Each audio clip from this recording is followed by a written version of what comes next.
Victor Hovland wins the FedEx Cup. Zach Johnson makes his Ryder Cup picks, and we sit down with the head golf professional at Eastlake Golf Club. All that and more coming to you right now.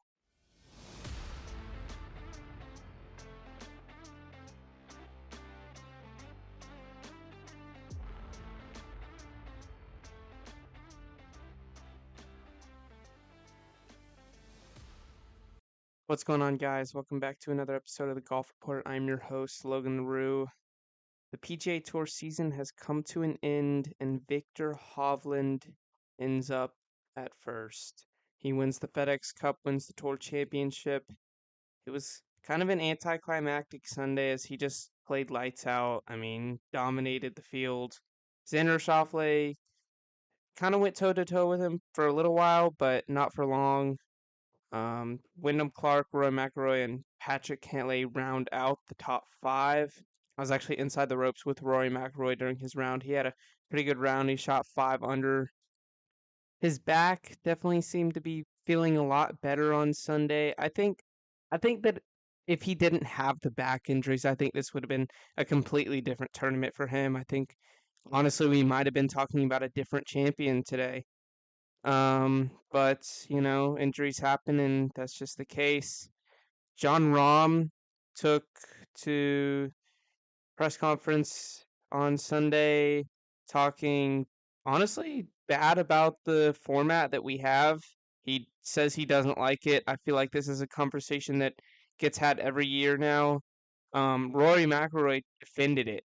John Rahm had said something along the lines of how he played amazing all season, and then he's now going to be known as tied for 18th in the points list.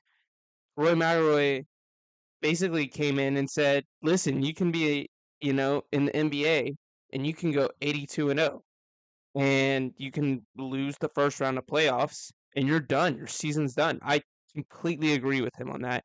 I think that it's just like any other sport. You can play great in the regular season. If you don't perform in playoffs, you're not going to win.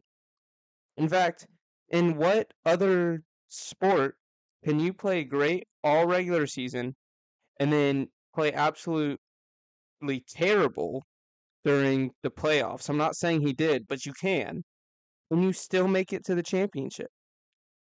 So I definitely wouldn't agree with John on this one. But anyways, I think from a fan perspective, this year's tour championship was the best it's ever been. I think um from that perspective, it's gotten better every year continuously, and I think they outdid themselves this year. To discuss this with me, I've brought in somebody very special. So, without further ado, ladies and gentlemen, please welcome the head golf professional at Eastlake Golf Club. He is important to the club for everything that they do throughout the year and also during the Tour Championship, Nick Auten. Hey, Logan. Thanks for having me on. Yes, sir. I think the setup itself was amazing for the Tour Championship, from the awesome reimagination of the first tee to a lot of the new hospitality venues. I see this year as a super big success. Not only that, but the course was, as always, in amazing condition. What are your takeaways from the Tour Championship from a production and course setup perspective?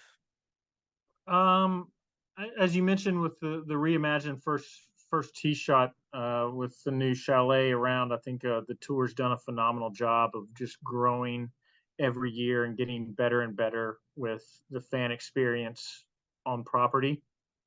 It leaves a little extra coordinating on our end to get everything set up and taken down throughout the year, but again, the tour proves themselves over and over again of how much they want to grow this event and make it one of the premier events of the year. So the takeaway, course conditions was outstanding. We had a long, hot, wet winter, so that made prove very well for growing conditions of all the grass. So the course showed really well. But once again, the fan experience was exceptional, and it's all thanks to the tour and what they put on, and it shows in kind of our ticket sales throughout the year. I think we were up maybe 30% on ticket sales, so it's very good. Yeah, I would agree with that. I was there on Saturday. I was there throughout the week, but Saturday especially was just insane the amount of people that were there. Yeah. On Wednesday, I spoke with Tony Finau about the conditions this year before the tournament started, and he told me that the greens were running a bit slower, and that seemed to be the case for a good bit of the tournament. What was the reason for that? I think ultimately you never want to get the tour comes in with their agronomist that really uses it. They use them as an advisory capacity to our agronomy team who run the show the entire year and also during the tour championship, but they kind of lead their insights. So they'll come in throughout the year a couple of times, say, this is kind of where we want it. This is what our setup is. And our goal is to get it to tour championship week and at least have some play where if we really want to speed things up, we can, or if it's getting too fast, we can slow it down. Um, Wednesday may have just been more so a protection cautionary going into the final days and make sure we don't burn it out.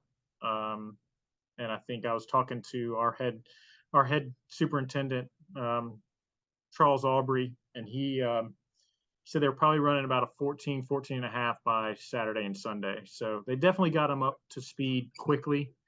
And that's thanks to our team, but at kind of the direction of the tour agronomy team of where they want the course set up as. And I think that regardless of, the speed of the greens or whatever, I mean, I think that it is an amazing setup every year. The Yeah. rough was definitely deeper this year than Yeah, years past. I would Uh, fully agree with that. I have said it a few times before, and after this week, I have no doubt in my mind that this course could hold a US Open or at least a PGA championship. Would that be something you believe y'all would be open to if the opportunity arose? And what would it take to get there? Um, I don't think so. I think ultimately those type of events are held for courses that don't already hold a um, an annual event. In order for something like that to happen, the tour championship would need to leave, which is not in the foreseeable future. So, uh, doing two major events in a year would be very problematic, not only to our members, but just how logistically speaking, when and where they could place it and things like that. So, um, yeah, I mean, I think you're absolutely right. With the course proves every year that regardless of the final 27 under that um, the score shows, ultimately um, Victor Hovland had an unbelievable week, and he still technically only shot 19 under. So the staggered start kind of skews the overview. I think year in and year out, this course proves to be difficult to the tour pros, mainly because of the rough. Um, and it's, and I mean, 10 years ago, they really didn't break 10 under. And if you really wanted to make it extremely difficult and tweak the greens and grow the rough, I don't see why that a U.S. Open or Ryder Cup event would yield very low numbers. I believe Eastlake did actually hold a Ryder Cup, and you can correct me on this, back in the 60s. Yes, 1963, we hosted a Ryder Cup. Very, very interesting in the fact that that was the last year that the U.S. had a playing captain, and that playing captain was Arnold Palmer. And you spoke about how you don't believe that the course could take holding a major championship and the tour championship in the same year.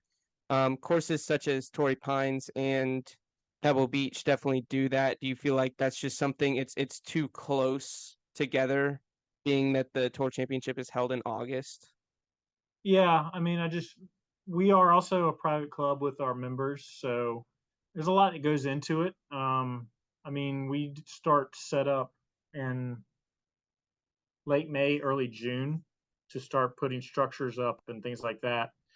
And then on a normal year, it takes about a month and a half to tear down all those structures. So it's a phenomenal showcase for the golf course. Our members love it, but at the same time, I wouldn't call it an inconvenience, but there are times where multiple events could cause some issues with just day to day play among our members, things like that. So I mean, I just feel like a major on top of an annual event such as the Tour Championship it would take a very big undertaking. For sure. And I want to actually step away from this week, from what happened last week, and I want to start talking about what's happening this week. Yeah. Y'all have closed down the course to restore it. Y'all have said that you're trying to bring back the course that Bobby Jones played decades ago. So what's the goal in doing this? Um, and it kind of boils down to everyday play. The course really does shine and proves itself to be difficult among tour pros, and this is kind of where the tricky part for renovating the golf course. We also can be very difficult on day in and day out play. A lot of high handicappers can play from day to day, and um, it's a kick in the teeth. And if we can make the course more playable from different tee boxes and different playing abilities, while also making it difficult for the tour championship, I think that's the ultimate goal. Um, but yeah, we're going to peel back some layers of different things. And if you look at the history of East Lake, Bobby Jones wasn't just Bobby Jones. We had the entire Charlie Yates, Watts Gunn, Alexis Sterling um, in the early 1900s that were phenomenal golfers and world class golfers that won titles all over the world. So obviously there was something in the soil here that kind of would they honed their skill. So we're going to try to recapture that. Yes, and I know y'all aren't speaking a lot on the changes, but is there any specifics you can give me? I know that there's some changes being made to 9 and 18. Is there anything you can give me on details of those or other holes? Not really, because we're gonna give Andrew Green. We have full trust in what he's capable of doing, and you kind of sit in the room with him, you instantly know you're like, oh, he sees eye to eye to our vision of Eastlake, and we want to make sure he has kind of a creative ability, like freedom when he's shaping course and things like that. So I mean, you can certainly happen, but when he gets into the dirt, he could get in there and say, you know what, I don't like this idea. This whole shapes this topography shapes better this way. So um, I think the routing's going to stay the same. We're gonna, but he has an interesting benefit. East Lake in the 1940s had two greens per hole. So they had a winter grass and a summer grass. Now, some of those greens were just large greens that had two different types of grass on the front and the back, or the side, left and right. And then there were some holes that, like four, had two totally different greens that played completely different from winter to summer. So he's got an old map from the 40s that he can look at and he can kind of see some shadowing and some topography. So he has where most people could doing a restoration could pull from 18 greens. He's got the benefit of maybe pulling from, you know, 30 greens that were on the old golf course and say, oh, I like this here, or I like this there. So, um, yeah, That's awesome. And when can we expect all of this to be finished? we can expect it to be finished. We're going to get a growing season in spring of next year. So we can expect to see it'll be debuted in the 2024 Tour Championship. Um, we can expect probably a full completed growing in portion in spring of 2024. Okay. So the members will not have an opportunity to play the new course before the tour championship that year. Essentially not. No, there'll be probably a few members that will get to preview it, but yeah, it's gonna be a full new golf course for the tour pros to come learn the new greens. It's gonna be interesting to watch because they won't be able to get a practice round in before the Monday beforehand.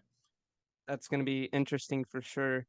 So with the Sure. changes you have told me and possibly others the course is making, what can fans expect at next year's Tour Championship? Will we be seeing a totally different golf course? Will it be easier, tougher? It'll be a totally different golf course. I think it'll be tougher because there'll be new greens, and they'll be firm. Anytime you have a new golf course, they're typically firmer over the first year or so. Um, for the tour players, we can change different grasses and things like that, but they play on every single grass known to man anyway, so they're going to figure it out pretty fast of how to play a golf course. I think you can expect to see it play firmer and faster in the fairways. You can probably expect the rough to be the same. So the teeth of the golf course in that retrospect will be will be pretty identical. Yeah, and then as far as the fan experience, I think you're going to see bigger and better venue to showcase. So being on property is going to be pretty cool. That's what we love to hear. Thank you very much for joining me today, Nick. Yeah, Um, can't wait to see what this restoration holds. yeah, we are super excited. Everybody, it's membership, the employees. It's an exciting time to be around here. Okay. I want to thank Nick again for coming on the podcast. And now I actually want to turn the attention away from, you know, this season, this tour championship, to the Ryder Cup. Zach Johnson this morning made his picks, and those picks were Brooks Koepka, Jordan Spieth, Colin Morikawa, Ricky Fowler, Sam Burns, and Justin Thomas. A lot of people are criticizing these picks. Sam Burns, a lot of people can say that that's a questionable pick. A lot of people can say that Justin Thomas is a questionable pick, with the struggles that he's had over guys like Keegan, guys like Bryson, guys like Cameron Young. I mean, Fred Couples said back in July that Cam Young was going to be a part of this Ryder Cup team. He said that, and I quote, and now he is not officially. I see what Zach is trying to do though. Zach is putting together a team of people that mix very well. You look at, I mean, what's called the boys club. Really, you got Jordan Spieth, Justin Thomas, Ricky Fowler. They're the spring break boys. I mean, they mix so well together, and the chemistry is just there. Scotty Scheffler was obviously a instant qualification, and Sam Burns and him are great friends. I definitely think you'll be seeing them paired together. If you don't, I would be utterly shocked that he would take Sam and then not pair them together. Brooks Koepka, I mean, he won a major championship this year. You can't not take him. I mean, I I don't think you can justify having an American win the PGA championship and then you being like, no, we're not gonna take him. I think most of the people that disagree with taking Brooks are people that disagree with Liv, and to that I would say that the Ryder Cup is bigger than Liv versus PGA. This is playing for your country, and so I think that that's where the focus needs to be, not what league they play on. Colin Morikawa, he's young. He's another pick that, I mean, he's had his struggles recently, but I definitely think that people turn up at these big events and he has one of those switches, when he wants it bad enough, he can turn the switch on, and I definitely think we'll be seeing that next month. On the European side, qualification ends this week, at the end of this week, and so far, Rory McIlroy, John Rahm, Victor Hovland, and Tyrrell Hatton have qualified. Tommy Fleetwood and Matt Fitzpatrick sit just outside that spot. I spoke with Sepp Straka at the Tour Championship about who he believes the pick should be. He didn't give a definite answer. He said that he doesn't know exactly where the points list and where people are standing. Interestingly enough, he never mentioned himself. He said that If Tito's out, then he definitely needs to be in.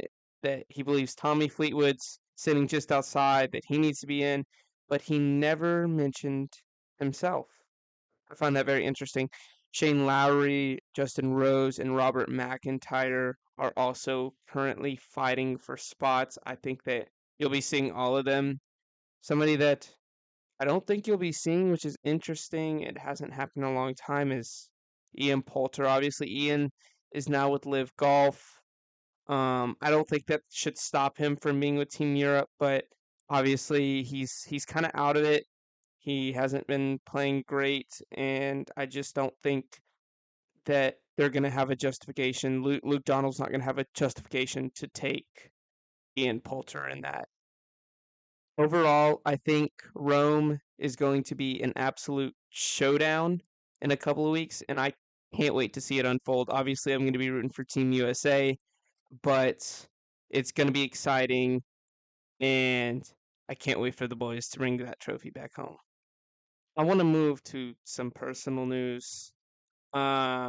Obviously, as I've discussed, I discussed on the podcast last week, and I discussed it, on the Instagram as well, is that I am currently in college. I just started um, first semester, and I need some time to focus on that, and I also need some time to rebuild this into something, reimagine it into something a lot bigger and better than it is right now. And so I'm going to be taking a couple weeks hiatus to do that. I don't know exactly what form this is going to come back as. It's going to come back as a podcast. Can promise you it's going to be better than it is now. I feel like the last few weeks have been very sloppy, and I don't feel comfortable putting those out. So I just feel like I need to take a couple weeks and rebuild it. And I want to thank all of y'all for your support in that. And I can't wait to see what this thing comes. I will be also taking a hiatus away from the social medias. I may post a little bit on there, so make sure to follow that at the Golf Rep on Instagram, Twitter, TikTok, YouTube. Just thank y'all so much. Thank you to Country Club of Gwinnett. Thank you to the Tour Championship, Nick Auten and Chad Parker at Eastlake, and so many others in my personal life that just have helped me build this thing up. And I will see y'all soon. Thank you.